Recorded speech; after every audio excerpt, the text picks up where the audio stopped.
What's up, guys? Welcome back to the channel. I know I haven't made a video in a super long time. I've just been busy and honestly just slacking on the YouTube game. I know a lot of you guys wanted to see more stuff. I post a lot of stuff on my social media, on Instagram and stuff, but I want to start putting all of my content back on YouTube because there's going to be a lot going on. So just to run over it real quick, the FRS I no longer have as a running car. It's just a shell right now. There's something with me, I can't get rid of that car. One day I want to build it. However, when I was pricing everything out, I wanted to go Jay-Z in that car, and it was just too much for me. I couldn't afford it. It was just so much money. I've always wanted a Jay-Z, so I went ahead and I bought a block, I bought a head, I bought the turbo, I bought everything for it. But it was just too much money to get that engine in that car.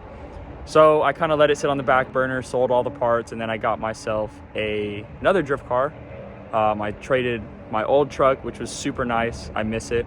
And I got a 350Z, and I drove the wheels off of it. Literally drove the wheels off of it. I'll put a clip right here of what I mean. Man, it sucks to see that because that car was looking super stylish this morning.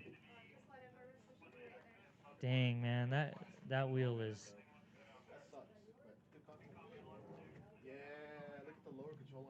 Oh, Park Shop Max lower control arm broke.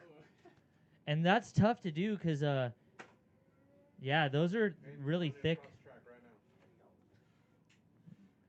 All right, Wow. and so we have a little bit, cones are reset, the car is off track. We should be resuming battles here in just a moment. But started entering my first comp this year. I've done 3 comps so far, a lot of track days. Everything's been going very good. And then I was on Marketplace one night and I saw a deal that I couldn't refuse. Stayed up, pulled an all-nighter, traded the car, and I traded for a pretty sweet car with the engine that I've always wanted, and it is a 2JZ, big turbo. Well, it's actually not a big turbo, but for me it's a big turbo because I've never seen turbos that big on any of my cars. So it's a 2JZ GTE in a BMW M3. I'll show pictures here. Right now it is getting overlooked because the motor has issues. So you might think like, hey, why didn't the guy, want to build it, stuff like that. Some people, he didn't want to do it. I saw this as a challenge, like, hey, the parts are all in there. It is forged block. It is like, or not forged block, forged internals in the block. Everything is there, so I was like, you know what? I can make it happen. I am still in the Ultimate Drifting Challenge series. So will the car be ready for my next race in 2 weeks? I don't know. Trying to convince myself that it will. It's just gonna cost some money to rebuild it.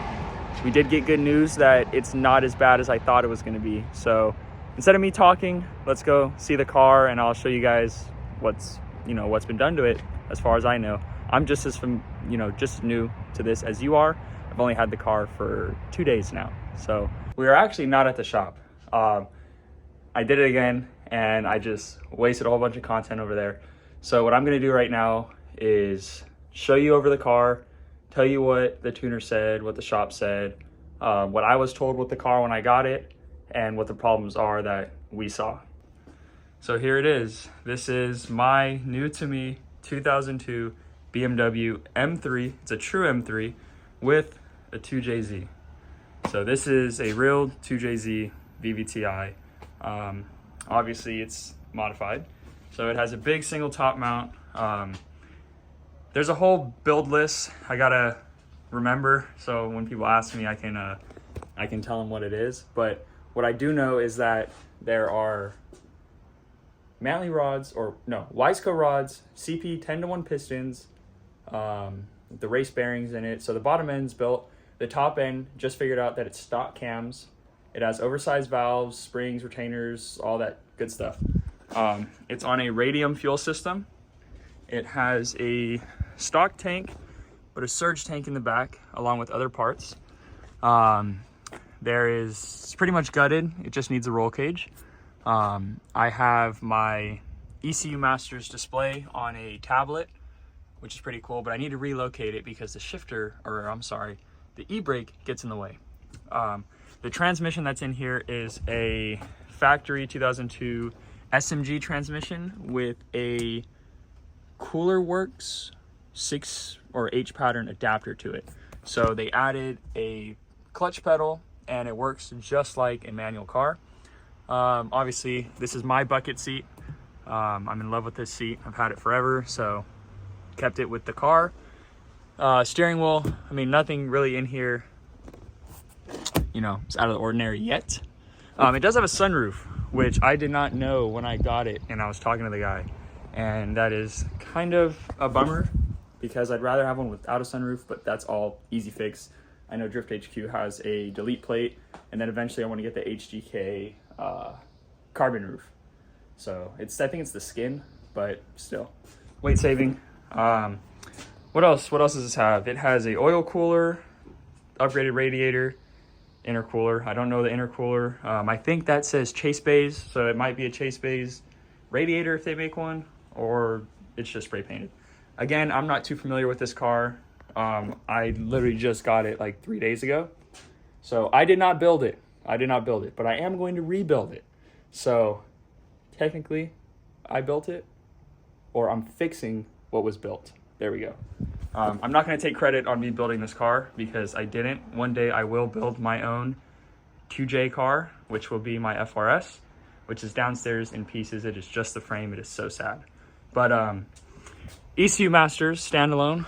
So the car is controlled by ECU Masters. It is the EMU Black Series, which is really trick. I'm not familiar with it. I don't know anything about ECU Masters. I only know Haltech. So I'm going to be learning with the tuner. The guy's a really cool guy. He let me, you know, stay by the shop while he was diagnosing what's going on with it. So what we've learned from the tuner is, what I should say, I'm like all over the place right now. What I should say is that I was told that it has bad rings. So I didn't want to get the car originally. Believe it or not, I told the guy no. And I drove through the night, did not sleep, pulled an all-nighter to Vegas. And I just didn't want the car. My Z had full WiseFab on it. I didn't even get to drive the WiseFab, so I built it for him. It's kind of sad. But yeah, I didn't even get to drive that car. And I have a competition in 2 weeks. So now I have this thing. I don't think it's going to be ready, but wishful thinking. Anyways, the previous owner told me that it has bad rings. So when I turned the car on, it idled and it just blow by. It's like a bad diesel. It's just blow by through the oil cap. So in my head, I was like, okay, that makes sense. And yes, that's a big deal because it's bottom end. I'd rather have a top end failure than a bottom end failure because you're talking, you know, 4,000 or 5,000 as opposed to 2,000 or 3,000. So that was the only bummer. I still took it home because everything is there. It's built. He showed me the invoices for everything, the shop. It was built in 2020. It sat for a really long time. It has E85 in it, just sitting. So now we get to our diagnosis and what's going on. So it runs, or it did run before I tore it apart, but it ran. I'll show a little clip of me doing a pull when I got it.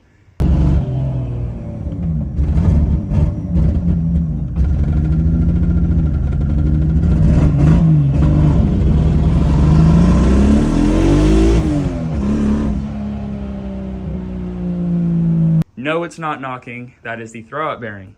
Now you may ask, this car didn't have a throwout bearing. The conversion kit and all that stuff, yes, there's a throwout bearing in this car. The knocking is heard right under the shifter and you can feel it. So I know the motor's not knocking. Anyways, cylinder 1, it was like 80 PSI, and then 2, 3, and 4 were the bad ones. So it was 30, 30, 40, and then the back two are at 180 and 200. Not good. But could be worse. It could not run. It could have major rod knock, which it doesn't. So we were doing our tests. We used the bore scope, looked down in there, and we saw a bunch of water. And we're like, okay, we might be dealing with a head gasket. But then it clicked in, you know, our heads that, or not mine, I didn't diagnose it, but I was there watching them, so I was learning. That's due to E85. So it's on a, like I said, radium fuel. So all the injectors are probably clogged and nasty and gunked up because of the E85 and all the cylinders are wet inside. But it's not a head gasket, so that's okay, I guess. I'm going to be replacing the head gasket anyways. Yeah, so we did our search and we found that cylinder 3 and 4 valves are bent. And 1, 2, 3, and 4 are not seating properly. That would make sense because those 4 have the lowest compression. 5 and 6, nothing wrong with them, as we see. So I got recommended to clean the fuel injectors. So I'm going to take it to a shop tomorrow, have them clean it, do a bench test, flow test, see if they're good. Because they're very expensive, and I'd rather spend the money on the head rather than some injectors, which I don't want to get into it. I don't want to be a cheap ass, but I'm not a millionaire. So I'm trying to build this car because it's already there. Let's see. We pulled the valve covers off. I'll pull them off because I am going to be pulling the head tonight. And the cams look okay. There's one score mark on one lobe, so I'm going to take it to the machine shop complete and see what they say. Whatever is going to be replaced will be replaced. Whatever can be kept will be kept. So yeah, I mean, that's pretty much, my mind is going crazy right now, but here's the car. It's a true M3 with a 2JZ in it. So, you know, I'm hoping I can make a lot of content for you guys because this is going to be a car that I'm going to love. This is my first BMW I have ever driven, believe it or not, and it's not even a BMW. So, pretty cool to get an M3 for your first BMW. So, yeah, this is the car. It needs some work done to the body, but I'm planning to do a body kit and, you know, hot boy it, you know what I mean? So we'll fix the rear wheel fitment and all that stuff. I'm just worried about getting this thing running. I was told it made somewhere around 600 to 700 horsepower. The tuner said that, you know, it's very easy for these cars to make. So I want to keep it around 600. I am still learning how to drift, learning the car. So we'll keep it low, but not too low. So we'll still party with this car, and I'm just going to be super excited to get this thing rolling. So that's it for this update video. I will get some footage of me tearing this motor apart for you guys for sure. So thank you guys. I'll see you guys on the next one.